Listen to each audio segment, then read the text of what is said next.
Hello, everybody. Scott Golden here with the All Star Wrestling Review Series for the 26th of June 1986. This is near the end of the All Star Wrestling Review Series, at least in terms of years, because it soon changes to Superstars of Wrestling within a few months. Johnny K9 and Billy Jack Haynes are here. Haynes has been in and out of the WWF twice. Well, not out a second time yet, but in twice now. Johnny K9 becomes Bruiser Bedlam for Jim Cornette. Hip tossed by Haynes. Haynes with a dropkick underneath the chin, getting all he needs out of that, and stays right on his adversary there. Hook up by Haynes. Haynes with the chin lock and snaps over pretty quickly into that maneuver. Hooks up into a front face lock and a hard shot along the way there. Hard shot again by Jack Haynes, and Haynes comes up, hits the full Nelson, which obviously is a major move for him because it becomes his finish. Then we move into the acknowledgement of the winner of the King of the Ring for 1986, Don Morocco, talking about going at it with a wide variety of people. Actually has a physical trophy, which I didn't know. Foxborough Stadium is the primary run for the first 2 years, I think 85 and 86. WWF moves it to Providence, Rhode Island. Actually, I went to both the 89 and the 91 King of the Rings in Providence, so that was kind of cool as a kid. Anyway, I don't think they did it in 1990. Anyhow, Jack Reynolds talks about the benefits of the trophy, and Morocco is your winner there. Thumb Wrestlers, Hulk Hogan and Roddy Piper commercial is in the middle here as well. And then we go back to the main go of it. We see the benefit of Pedro Morales and Tito Santana in an enhancement match here. Seems like it's filmed in a major arena. Bradford, Ontario is where it's at. Santana and Morales are teaming through a midpoint in 1987. Don't know if they plan to really go far with the team where they didn't have anything for Santana and Morales at the time, so they just kind of threw them together. Santana, of course, coming off being the Intercontinental Champion a few months before, dropping it to Randy Savage in Boston in February.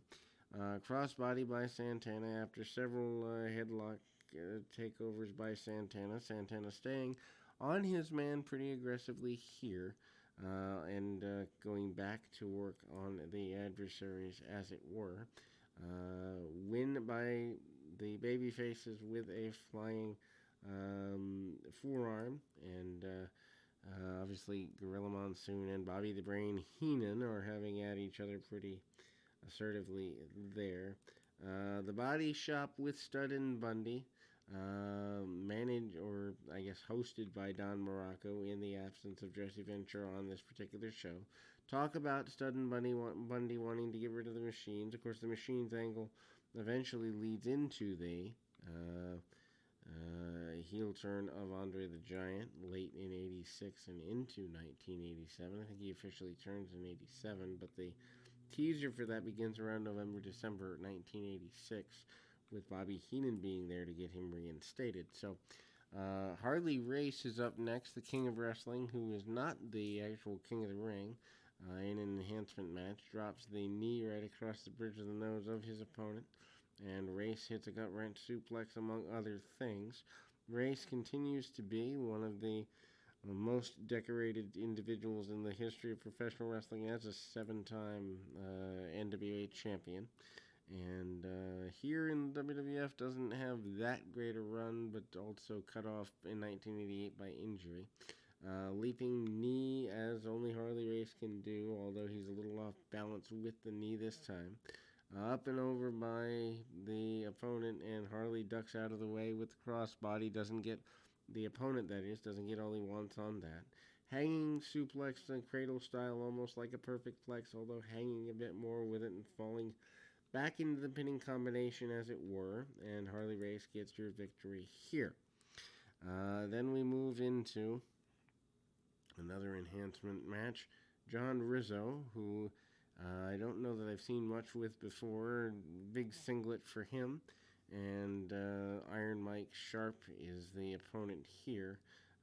Mike Sharp rarely getting something of major note there, although again, we kind of go forward with the U.S. Express being their opponents, so obviously not facing each other. U.S. Express, of course, Danny Spivey at this point, and Mike Rotundo. Rotundo and Wyndham from 1985, the year before being tag team champions, but by this point, Wyndham back in the WCW, aka NWA.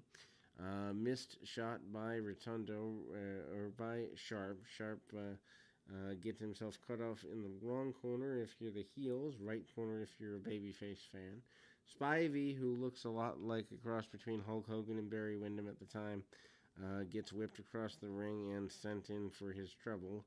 Roll up by Spivey in a 1-2-3 count, or a 2 count on the O'Connor roll. Deep arm drag, Spivey looking to be as inconspicuous by his nature as possible. Again, rolls up, rolls through, and kind of gets things going there. And as it were, hard shots and